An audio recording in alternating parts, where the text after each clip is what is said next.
Hello guys, అందరూ ఎలా ఉన్నారు? ఆల్రెడీ మీరు తమిళ చూసే ఉంటారు. ఈ డాక్యుమెంట్స్ మీ దగ్గర లేకపోతే మీ సీట్ అయితే పోతుంది. అది జోసా అవనివ్వండి, సీసాట్ అవనివ్వండి, అలాగే ఎంసెట్ కౌన్సిలింగ్ అవనివ్వండి, ఏదైనా సరే నేను చెప్పి ఈ డాక్యుమెంట్స్ మీ దగ్గర లేకపోతే మీ సీట్ అయితే పోతుంది. ఓకే గైస్, ముందైతే మన ఛానల్ సబ్స్క్రైబ్ చేసుకోండి, అలా డైలీ ఫాలో ట్రై చేయండి. ఇంకా మన వీడియోలోకి వెళ్ళిపోతే కనుక ఫస్ట్ జోసా కౌన్సిలింగ్ కోసం చూద్దాం ఫ్రెండ్స్. జోసా సీసెబ్కి అయితే సేమ్ డాక్యుమెంట్స్ అనమాట. నేను మీతో ఫస్ట్ జోసా సీసెబ్ కోసం చెప్పిన తర్వాత ఎంసెట్కి ఏ డాక్యుమెంట్స్ అయితే మీకు చెప్తాను. ఇవన్నీ కూడా 2024 సంబంధించి అప్డేటెడ్ డాక్యుమెంట్స్ గైస్. ఇదని చెప్పేదంతా కూడా మన జోసా సీసెబ్ చెప్తాను చూడండి గైస్.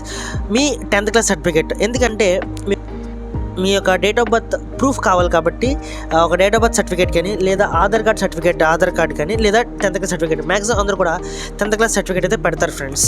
మీ యొక్క 10th క్లాస్ సర్టిఫికేట్ అయితే పెట్టుకోండి. అలాగే నెక్స్ట్ సెకండ్ వన్ వచ్చేసి మీ యొక్క 12th certificate and mark sheet. మీ యొక్క 12th సర్టిఫికేట్, మీ 12th మార్క్ షీట్ అని దగ్గర పెట్టుకోండి ఫ్రెండ్స్. అలాగే థర్డ్ వన్ వచ్చేసి జేఈఈ మెయిన్స్ అడ్మిట్ కార్డ్. మీరు ఎగ్జామ్ రాయడానికి వెళ్ళి ఉంటారు కాబట్టి ఆ అడ్మిట్ కార్డ్ కూడా కాపీ అయితే దగ్గర పెట్టుకోండి ఫ్రెండ్స్.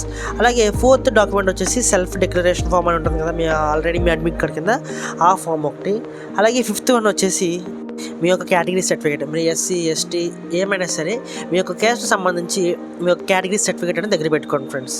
అలాగే సిక్స్త్ వన్ వచ్చేసి మీరు ఒకవేళ సెంట్రల్ ఫార్మేట్ ఓబీసీ ఎన్సీఎల్ కానీ ఈడబ్ల్యూఎస్ కానీ క్యాండిడేట్స్ అయితే కనుక ఈ కేటగిరీ సర్టిఫికేట్ అనేది April 1 అంటే రీసెంట్గా మన 2024లో April 1 తర్వాత తీసుకున్న సర్టిఫికేట్ అయితేనే వాళ్ళైతే అలౌ చేస్తారు ఫ్రెండ్స్. మీరు సబ్మిట్ చేసే ఈ ఎస్సీ ఎస్టీ సర్టిఫికేట్లన్నీ కూడా సెంట్రల్ ఫార్మేట్లో ఉండాలి ఫ్రెండ్స్. ఒకవేళ మీకు ఈ ఫార్మేట్ కావాలంటే కనుక మాకు జోసా వెబ్సైట్లో అయితే ఉంది, లేదు అనుకుంటే కనుక నాకైతే కామెంట్ చేయండి ఫ్రెండ్స్, నేను డైరెక్ట్గా లింక్ అయితే పంపిస్తాను మీకు. నెక్స్ట్ వచ్చేసి పీడబ్ల్యూడీ సర్టిఫికేట్. ఒకవేళ మీరు ఒక పీడబ్ల్యూడీ క్యాండిడేట్ అయితే కనుక మీరైతే పీడబ్ల్యూడీ సర్టిఫికేట్ కూడా రెడీ చేసుకోవాలి ఫ్రెండ్స్. నెక్స్ట్ వచ్చేసి మెడికల్ సర్టిఫికేట్. ఆల్రెడీ మన జోసా వెబ్సైట్లో ఒక మెడికల్ ఫార్మేట్ అయితే వాళ్ళైతే అప్లోడ్ చేశారు ఫ్రెండ్స్, అలా చెక్ చేసుకోండి, లేక నాకు మెసేజ్ చేస్తే నేనైతే డైరెక్ట్గా పంపిస్తాను. ఈ మెడికల్ సర్టిఫికేట్ అనేది మీరు ఫుల్గా ఫిల్ చేసి రెడీగా ఉంచుకోండి ఫ్రెండ్స్. అలాగే 8th వన్ వచ్చేసి ఒక క్రాస్డ్ బ్యాంక్ చెక్ అనమాట. ఒక బ్యాంక్ చెక్ మీ అకౌంట్ కానీ మీ పేరెంట్స్ అకౌంట్ కానీ ఒక బ్యాంక్ది క్రాస్ చెక్ అనేది మీరు రెడీ చేసుకోండి, లేదంటే పాస్బుక్ ఫోటో ఫ్రంట్ పేజ్ ఉంటుంది అదికన్నా ఫోటో తీసి పెట్టుకోండి. అలాగే 9th వన్ వచ్చేసి మీరు ఒకవేళ ఫారెన్ నేషనల్ అంటే బయట నుంచి వచ్చిన క్యాండిడేట్ అయితే కనుక PIO కార్డ్ కానీ మీరు అయితే దగ్గర ఉంచుకోవాలి ఫ్రెండ్స్. అలాగే ఇంకొక డాక్యుమెంట్ వచ్చేసి మీ పాస్పోర్ట్ కానీ సిటిజన్ సర్టిఫికేట్ కానీ, మీరు అవుట్ ఆఫ్ కంట్రీ వేరే కంట్రీ నుంచి వస్తే కనుక పాస్పోర్ట్ కానీ అలాగే సిటిజన్ సర్టిఫికేట్, ఈ రెండింటిలో ఏదన్నా మీ దగ్గర ఉంచుకోవాలి ఫ్రెండ్స్. ఇవి కాకుండా వీటితో పాటు రిపోర్టింగ్ సెంటర్లో ఇంకా మెయిన్గా కావాల్సిన ఇంకొక 4 డాక్యుమెంట్స్ అయితే చెప్తాను చూడండి గైస్. ఫస్ట్ అయితే మీ ప్రొవిజనల్ సీట్ అలాట్మెంట్ లెటర్, అంటే మీ కౌన్సిలింగ్లో వచ్చిన ప్రొవిజనల్ సీట్ అలాట్మెంట్ లెటర్ ఉంటుంది కదా, అదైతే మీ దగ్గర పెట్టుకోవాలి. ఇది ఒక 11th డాక్యుమెంట్ అనుకోండి. అలాగే 12th డాక్యుమెంట్ వచ్చేసి మీ proof of seat acceptance fees అనమాట. ఇదేంటంటే మీరు సీట్ యాక్సెప్ట్ చేసిన కొంచెం ఫీజు అనేది కడతారనమాట. ఆ కట్టిన ఫీజు వాళ్ళకి ప్రూఫ్ కావాలన్నమాట. ఆ సీట్ యాక్సెప్ట్ చేసిన ఆ ప్రూఫ్ ఒకటి, అలాగే మీ బ్యాంక్ స్టేట్మెంట్స్ అవి కూడా జిరాక్స్ తీసి అయితే పెట్టుకోండి గైస్, ఇవి కూడా కొంచెం యూజ్ అవుతాయి. అలాగే నెక్స్ట్ వచ్చేసి ఒక 2 పాస్పోర్ట్ సైజ్ ఫొటోస్ అయితే మీరు పెట్టుకోండి అప్డేటెడ్, అంటే మీరు జేఈఈ మెయిన్స్లో ఏమైతే ఇచ్చారో అవి ఫొటోస్ అయితే పాస్పోర్ట్ సైజ్ ఫొటోస్ దగ్గర అయితే పెట్టుకోండి గైస్. నెక్స్ట్ వచ్చేసి ఒక 4 సర్టిఫికేట్స్ అయితే చెప్తాను. ఇవి అప్పటికప్పుడు మీరు కంగారు పడితే ఎందుకులే కానీ ముందైతే చెప్తాను, ఒకసారి దగ్గర అయితే పెట్టుకోండి గైస్. ఫస్ట్ వచ్చేసి మీ ఇన్కమ్ సర్టిఫికేట్, సెకండ్ వచ్చేసి డొమిసైల్ సర్టిఫికేట్, థర్డ్ వచ్చేసి గ్యాప్ సర్టిఫికేట్, ఫోర్త్ వచ్చేసి మైగ్రేషన్ సర్టిఫికేట్, ఫిఫ్త్ వచ్చేసి ట్రాన్స్ఫర్ ప్లస్ క్యారెక్టర్ సర్టిఫికేట్స్. ఈ 5 సర్టిఫికేట్స్ అనేది మీరు దగ్గర పెట్టుకుంటే మంచిదని చెప్తాను, ఎందుకంటే ఏ టైంలో ఏం యూజ్ అవుతుందో మనకైతే తెలియదు కాబట్టి ఈ 5 సర్టిఫికేట్స్ కూడా మీ దగ్గర అయితే ఉంచుకోండి గైస్. చూసారు కదా గైస్, ఈ 15 డాక్యుమెంట్స్ అయితే మీ దగ్గర ఉంటే కనుక మీ సీట్ ఎప్పటికీ ఎవరికి పోదన్నమాట. మీ జోసాలో వచ్చిన సీట్ కానీ, మీ సీసాబ్లో వచ్చిన సీట్ కానీ, ఏ IIT సీట్ అయినా, ఏ NIT సీట్ అయినా, ఏ IIIT GFT ఏ సీట్ అయినా సరే ఈ డాక్యుమెంట్స్ ఉంటే కనుక మీరు ఎంతవరకు కష్టపడిన కష్టం అంతా కూడా పోకుండా పక్కా మీకైతే సీట్ వస్తుంది గైస్.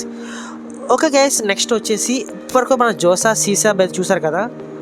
ఇప్పుడైతే మనం మన ఎంసెట్ స్టూడెంట్స్కి ఏ డాక్యుమెంట్స్ కావాలో, వాళ్ళ కౌన్సిలింగ్కి ఏ డాక్యుమెంట్స్ కావాలో ఇప్పుడైతే తెలుసుకుందాం గైస్. మన ఎంసెట్ స్టూడెంట్స్కి, మన స్టేట్లో ఎంసెట్ రాసిన స్టూడెంట్స్కి ఫస్ట్ వచ్చేసి ఎంసెట్ హాల్ టికెట్ అయితే కావాలి ఫ్రెండ్స్, ఒక కాపీ. అలాగే సెకండ్ వచ్చి మన rank card, EAMCET rank card కావాలి. థర్డ్ వచ్చి మన Aadhaar card. Fourth inter memo, inter marks మేము ఉంటుంది కదా అది దగ్గర పెట్టుకోండి ఫ్రెండ్స్. అలాగే 5th వచ్చేసి ఇంటర్ టీసీ, మీరు ఇంటర్ చదివిన కాలేజ్ నుంచి టీసీ అయితే తీసుకుని దగ్గర పెట్టుకోండి. 6th వచ్చేసి మన 10th క్లాస్ మార్క్స్ మేము కావాలి. అలాగే 7th వచ్చేసి 6th క్లాస్ నుంచి మీ 10th క్లాస్ వరకు స్టడీ సర్టిఫికేట్స్ అయితే దగ్గర పెట్టుకోండి ఫ్రెండ్స్. అలాగే 8th డాక్యుమెంట్ వచ్చేసి మీ ఇంటర్ స్టడీ సర్టిఫికేట్, మీరు ఏ కాలేజ్లో చదివారో అక్కడి నుంచి స్టడీ సర్టిఫికేట్ తెచ్చి పెట్టుకోండి. అలాగే 9th వన్ వచ్చేసి మన క్యాస్ట్ సర్టిఫికేట్, మీరు ఏ కేటగిరీ అయితే ఆ కేటగిరీకి సంబంధించి సర్టిఫికేట్ దగ్గర పెట్టుకోండి. 10th వన్ వచ్చేసి మీ యొక్క ఇన్కమ్ సర్టిఫికేట్స్, మీకు ఒక ఇన్కమ్ సర్టిఫికేట్ వస్తే కనుక రీసెంట్గా తీసుకున్న ఇన్కమ్ సర్టిఫికేట్ అయితే రెడీగా పెట్టుకోండి ఫ్రెండ్స్. 11th వచ్చేసి రేషన్ కార్డు, ఒకవేళ మీకు వైట్ రేషన్ కార్డు ఉంటే కనుక అది కూడా దగ్గర పెట్టుకోండి ఫ్రెండ్స్, కాపీ తీయించుకొని. అలాగే 12th వచ్చేసి మీరు ఒక ఎన్సీసీ క్యాండిడేట్ అయినా స్పోర్ట్స్ పర్సన్ అయినా సరే వాటికి సంబంధించిన సర్టిఫికేట్స్ దగ్గర పెట్టుకోండి. అలాగే 12th వచ్చేసి ఒక మైగ్రేషన్ సర్టిఫికేట్, ఒకవేళ మీరు నాన్ లోకల్ ఎక్కడ వేరే స్టేట్ నుంచి వస్తే కనుక మైగ్రేషన్ సర్టిఫికేట్ కూడా దగ్గర పెట్టుకోండి ఫ్రెండ్స్. అలాగే 2 పాస్పోర్ట్ సైజ్ ఫొటోస్. చూసారు కదా గైస్, ఇవి మన ఎంసెట్ సంబంధించి కావాల్సిన డాక్యుమెంట్స్ అనమాట. ఈ డాక్యుమెంట్స్ ఉంటే మీరైతే ఈజీగా ప్రశాంతంగా వెళ్ళి మీ సీట్ అయితే మీరు తెచ్చుకోవచ్చు. ఏం చెప్పాను ఈ డాక్యుమెంట్స్, అది సీసాబ్ అవనివ్వండి, జోసా అవనివ్వండి, అలాగే ఎంసెట్ అవ్వండి, ఈ డాక్యుమెంట్స్ ఒక 4 to 5 సెట్స్ అనమాట. అది జోసా స్టూడెంట్స్ అయినా ఇటు ఎంసెట్ స్టూడెంట్స్ అయినా సరే నేను చెప్పాను డాక్యుమెంట్స్ అన్నీ కూడా ఒక 4 to 5 సెట్స్ అయితే మీరు తీసుకుని పెట్టుకుంటే కనుక మీకు ఎటువంటి ఇబ్బంది లేకుండా డైరెక్ట్గా మీరు రిపోర్టింగ్కి వెళ్ళినప్పుడు మాత్రం హ్యాపీగా వెళ్ళి మీ యొక్క సీట్ యాక్సెప్ట్ చేసుకుని కాలేజ్లో జాయిన్ అవ్వడానికి అయితే వీలుగా ఉంటుంది గైస్. ఓకే గైస్, ఈరోజు వీడియో అయితే మీకు చాలా ఇన్ఫర్మేటివ్ అండ్ యూస్ఫుల్గా చేశాను అనుకుంటున్నాను. మళ్ళీ నెక్స్ట్ వీడియోలో ఇంకొంచెం ఇన్ఫర్మేషన్ ఎంతో మళ్ళీ మీ ముందుకు వస్తాను గైస్. అప్పటికి మన ఛానల్ ఫాలో అవ్వండి, అలాగే సబ్స్క్రైబ్ చేసుకోండి గైస్. Thank you.